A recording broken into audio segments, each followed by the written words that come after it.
Big round of applause for the very tall Herb Tips.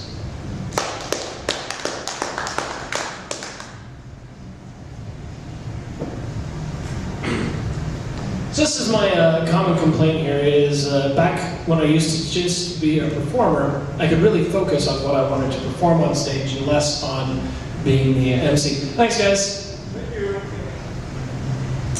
So by the time I get on stage, I'm never really sure what I should be doing. So what I'm going to try to do... I just walk in the room with gay guys. The what? I just walk a room with gay guys. They can't stand the thought of me doing another joke in between other people's sets. They're not the only ones. Well, what set? There's no one else set. Yeah, I know. There's only my set left here. So put your hands together for Ski!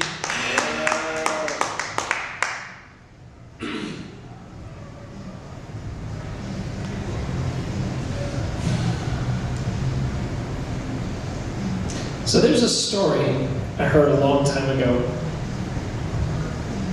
And it was told around a campfire, as kind of bizarre as it sounds. And it's the only thing that's at all speaking to me tonight. So that's what I'm going to do tonight, is what I'm going to do. So I'm probably going to fuck it up, because it's been a while since I've done the story. And so who knows? We'll see. It's called The Red Wall.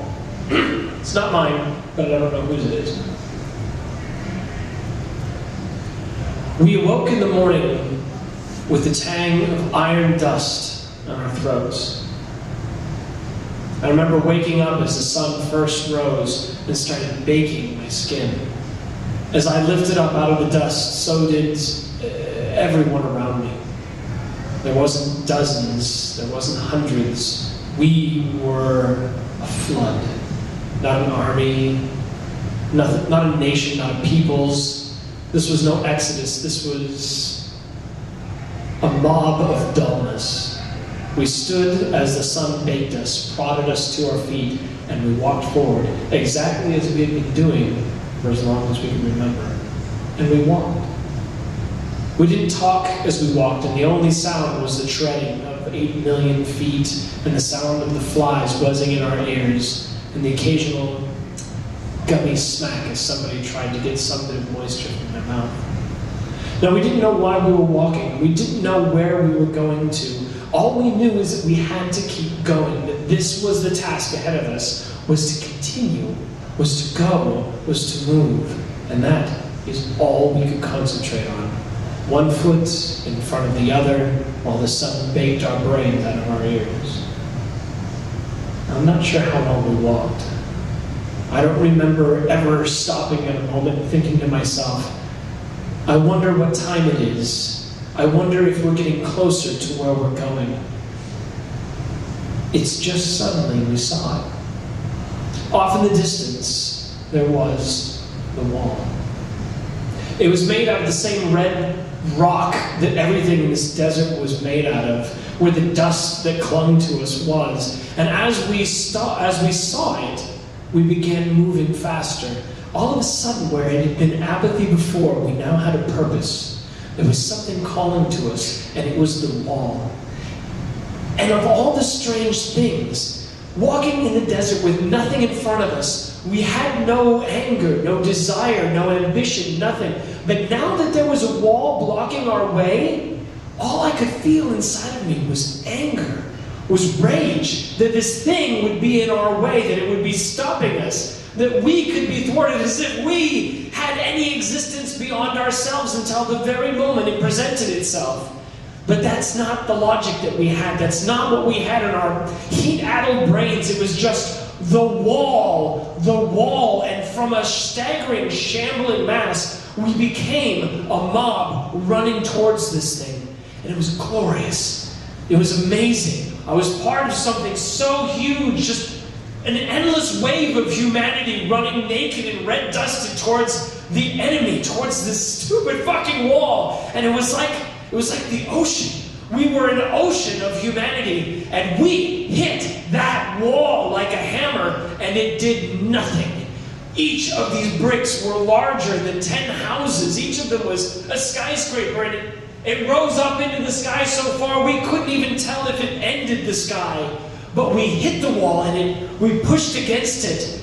And I could feel myself carried by this wave. And by the time I got there, thousands, millions had already rammed themselves against this wall. And all that was first in humanity had trampled down below us. And I could feel myself crawling up an incline of people who had come before, some of them still crying for help. And then I hit that wall.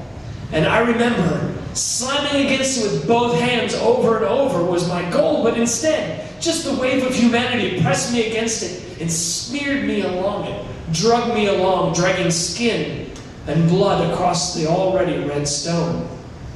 And I don't remember much else. I remember screaming, I remember yelling, but against everybody else yelling, "The wall!" It was lost, just like all those people underneath. And somehow I was lucky. I didn't end up under the feet. I stayed up and was pushed off to the side, like waves breaking. I found myself, at some point, conscious again, standing near the edge of where the wave of humanity smashed against the wall. There was other detritus washed up on this beach, other people who had been rammed against the wall and had been cut free. And that's where I was now, amongst the cripples, the damned, the madmen, those who no longer hated the wall. And some of them stood and just watched, and others walked away, looking for death in the wastes. And some part of me still railed against the wall, but not with the anger that I had before. So I started walking, dragging my hand up along the wall, a memory of the enemy. I had to keep it in my mind. And I walked, and it seemed like for days. I walked day, and I walked night, and I walked days, and I walked night. And I noticed the further away I got, the smaller the individual stones in this wall got. And eventually I knew I couldn't go much farther, and I stopped. And the bricks here were big, about the size of my torso. And there was a mortar, a thick gray mortar in between the red. And without any other knowledge of what I was doing, I began tracing the mortar, making the square over and over. And as I did so, the mortar and my finger slowly melted each other away. And my red mixed with the gray of the wall. But I made ingress, I made a road. The mortar was coming free. My blood was loosening up the joining of the material. And very slowly, the hole got deeper and deeper as my finger got shorter and shorter.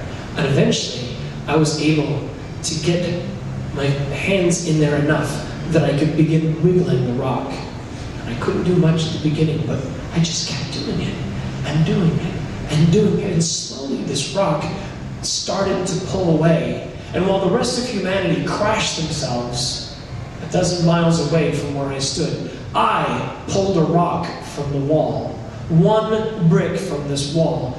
And with what was left of my hand, I went in and I began drawing on the next layer of bricks. Over and over, sacrificing skin, sacrificing bone to take away that of my enemy. And once again, I pulled a rock from the wall and threw it in the pile I was creating.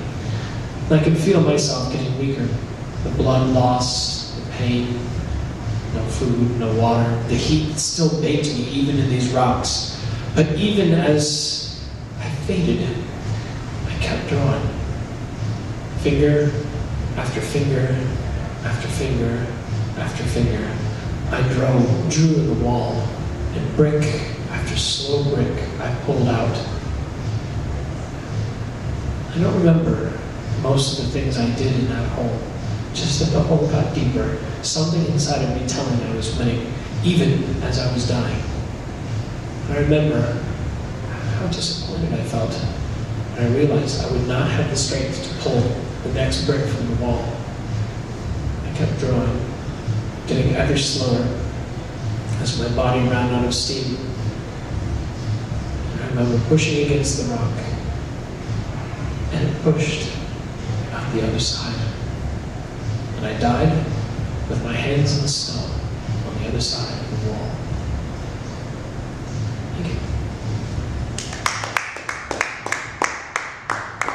And now you're next to me, dear. So, big round of applause for Ski Whee!